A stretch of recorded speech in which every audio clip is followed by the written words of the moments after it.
Hi friends, welcome to my channel. ನಾನು ಶ್ರುತಿ. ಇವತ್ತಿನ ವಿಡಿಯೋದಲ್ಲಿ ನಾನು ತುಂಬ ಸಾಫ್ಟಾಗಿರೋ ಇಡ್ಲಿನ ಹೇಗೆ ಮಾಡೋದಂತ ತೋರಿಸ್ತಾ ಇದ್ದೀನಿ.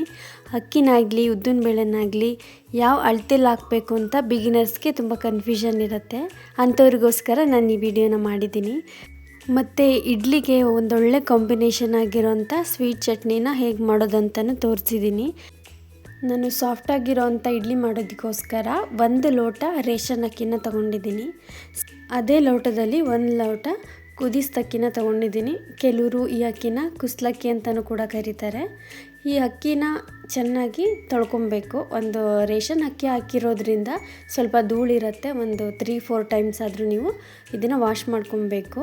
ನೆಕ್ಸ್ಟು ನಾನಿಲ್ಲಿ ಯಾವ ಲೋಟದಲ್ಲಿ ನಾನು ಅಕ್ಕಿ ತೊಗೊಂಡಿದ್ದೀನಿ ಅದೇ ಲೋಟದಲ್ಲೇ ಅರ್ಧ ನಾನು ಉದ್ದಿನ ಬೇಳೆನ ತೊಗೊಂಡಿದ್ದೀನಿ.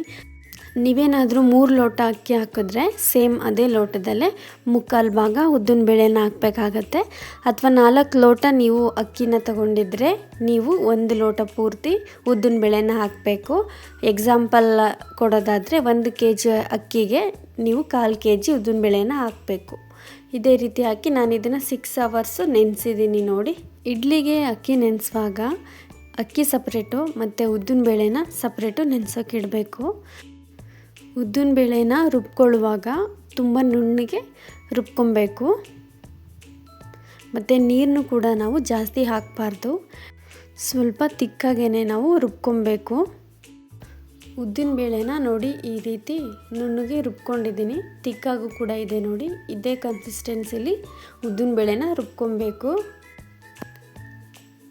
ನೀವು ನೋಡ್ತಾ ಇರ್ಬೋದು, ನಾನು ಇಡ್ಲಿಗೆ ನೆನೆಸುವಾಗ ಅವಲಕ್ಕಿ ಹಾಕಿರಲಿಲ್ಲ. ನಾನು ರುಬ್ಕೊಳ್ಳೋ ಟೈಮಲ್ಲಿ 1 ಕಪ್ಪು ಜಾಮೂನ್ ಕಪ್ಪಲ್ಲಿ ನಾನು 1 ಕಪ್ಪಷ್ಟು ಅನ್ನ ಹಾಕಿ ಕಡಿಮೆ ನೀರು ಹಾಕ್ಕೊಂಡು ಇದನ್ನು ಕೂಡ ತಿಕ್ಕಾಗಿ ರುಬ್ಕೊತಾ ಇದ್ದೀನಿ. ಅಕ್ಕಿ ರುಬ್ಕೊಳ್ಳುವಾಗ ತುಂಬಾ ನುಣ್ಣಗೆ ರುಬ್ಕೊಬೇಡಿ, ಸ್ವಲ್ಪ ರಫ್ ಆಗಿದ್ದರೆ ಚೆನ್ನಾಗಿರುತ್ತೆ. ಅಕ್ಕಿ ಎಲ್ಲ ರುಬ್ಕೊಂಡಾದಮೇಲೆ ನಾನಿಲ್ಲಿ 2 ಸ್ಪೂನಷ್ಟು ಉಪ್ಪು ಹಾಕಿ ಮಿಕ್ಸ್ ಮಾಡಿ ಇಡ್ತೀನಿ. ನಾನು ಸೋಡಾ ಹಾಕ್ತಿಲ್ಲ ಮತ್ತು ಈಸ್ಟ್ ಕೂಡ ಹಾಕ್ತಿಲ್ಲ. ಹಾಗೆಯೇ ಇಡ್ಲಿ ಎಷ್ಟು ಚೆನ್ನಾಗಿ ಬರುತ್ತೆ ಅಂತ ನೀವೇ ನೋಡಿ. ನೀಟಾಗಿ ಮಿಕ್ಸ್ ಮಾಡಾದಮೇಲೆ ನಾನು ಇದನ್ನು ಟೈಟಾಗಿ ಮುಚ್ಚಿಡ್ತಾ ಇದ್ದೀನಿ. ನೀವು ನೋಡ್ತಿರ್ಬೋದು ಇಡ್ಲಿ ಸರಿ ಹೇಗೆ ಉಬ್ಬು ಬಂದಿದೆ ಅಂತ. ಈ ರೀತಿ ಉಬ್ಬು ಬಂದ್ರೇ ಇಡ್ಲಿ ತುಂಬ ಚೆನ್ನಾಗಾಗೋದು. ಹೀಗೆ ಚೆನ್ನಾಗಿ ನಾನು ಇದನ್ನು ಮಿಕ್ಸ್ ಮಾಡ್ಕೊತಾ ಇದ್ದೀನಿ. ಫ್ರೆಂಡ್ಸ್, ನೀವೇನಾದರೂ ಫಸ್ಟ್ ಟೈಮ್ ನನ್ನ ಚಾನಲ್ನ ನೋಡ್ತಾ ಇದ್ದರೆ ಪ್ಲೀಸ್ ಸಬ್ಸ್ಕ್ರೈಬ್ ಮಾಡ್ಕೊಂಡು ನೋಡಿ. ನನ್ನ ಈ ಒಂದು ಜರ್ನಿಗೆ ನಿಮ್ಮ ಎಂಕರೇಜು ತುಂಬಾ ಅವಶ್ಯಕತೆ ಇದೆ. ಪ್ಲೀಸ್ ನನ್ನ ಚಾನಲ್ನ ಸಬ್ಸ್ಕ್ರೈಬ್ ಮಾಡ್ಕೊಳ್ಳಿ. ಇಡ್ಲಿ ಬ್ಯಾಟರ್ನ ಈ ರೀತಿ ಸೌಟಲ್ಲಿ ತೆಗೆದುಬಿಟ್ರೆ ಕೆಳಗಡೆ ಈ ರೀತಿ ಈಸಿಯಾಗಿ ಬೀಳಬೇಕು. ಈ ರೀತಿ ಇದ್ದರೆ ಇಡ್ಲಿ ಚೆನ್ನಾಗಿ ಬರುತ್ತೆ. ಇದಕ್ಕಿಂತ ಬ್ಯಾಟರ್ ಇನ್ನೂ ಗಟ್ಟಿಯಾಗಿದೆ ಅಂತಂದರೆ ಇಡ್ಲಿ ಬೇಯೋ ಟೈಮಲ್ಲಿ ಕ್ರ್ಯಾಕ್ ಆಗೋ ರೀತಿ ಆಗಿಬಿಡುತ್ತೆ. ಅದಕ್ಕೆ ಸ್ವಲ್ಪ ನೀರು ಹಾಕ್ಕೊಂಡು ನೀವು ಕರೆಕ್ಟ್ ಮಾಡ್ಕೊಬೋದು. ಇಡ್ಲಿ ಪ್ಲೇಟ್ಗೆಲ್ಲ ಈಗ ನಾನು ಎಣ್ಣೆ ಹಚ್ತಾ ಇದ್ದೀನಿ. ಎಣ್ಣೆ ಹಚ್ಚಿ ಬ್ಯಾಟರ್ನ ಫಿಲ್ ಮಾಡ್ತಾ ಇದ್ದೀನಿ ಪ್ಲೇಟ್ಗೆ.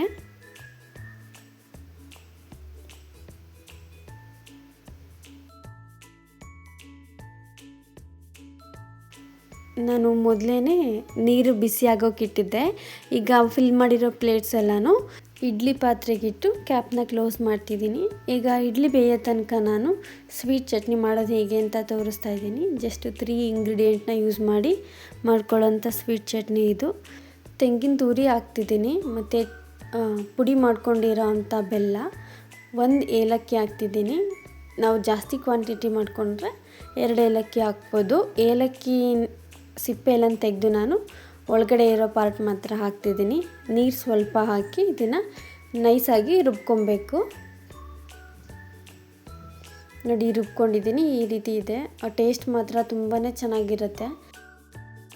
ಈ ಚಟ್ನಿ ಬೆಲ್ಲ ಯಾವ ಕಲರ್ ಇರುತ್ತೆ ಆ ಕಲರ್ ಬರುತ್ತೆ. ಇದು ಇಡ್ಲಿ ಬೆಂದಿದೆ ಅಂತ ಹೇಗೆ ತಿಳ್ಕೊಳ್ಳೋದು ಅಂದರೆ, ನಾವು ಇಡ್ಲಿ ಪಾತ್ರೆನ ಕ್ಯಾಪ್ ತೆಗೆದು ಕೈನ ಸ್ವಲ್ಪ ಒದ್ದೆ ಮಾಡಿಕೊಂಡು ನಾವು ಇಡ್ಲಿನ ಮುಟ್ಟಿದ್ರೆ ಇಡ್ಲಿ ಕೈಗೆ ಏನೂ ಅಂಟಲಿಲ್ಲ ಅಂತ ಅಂದರೆ ಇಡ್ಲಿ ಬೆಂದಿದೆ ಅಂತ ಅರ್ಥ.